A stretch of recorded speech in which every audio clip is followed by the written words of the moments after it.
Erina Gudono beri alasan setelah latar foto preweddingnya dinilai menyeramkan.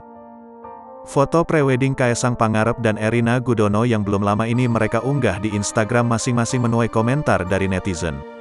Tak sedikit netizen yang mempertanyakan alasan mereka melakukan sesi foto prewedding dengan latar belakang pohon beringin karena dinilai menyeramkan. Ini lebih horor. Please mas, gantilah. Beneran? Takut kena tulah, tulis Putri Tanjung Menanti. Namun, ada pula netizen yang melihat keangkeran pohon beringin jadi hilang karena kehadiran Kaesang dan Erina.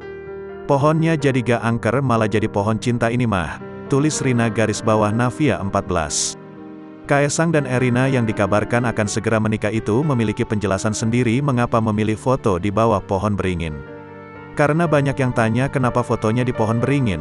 Karena pohon beringin punya makna tempat teduh dan berlindung, tulis Erina di kolom komentar akun Instagramnya.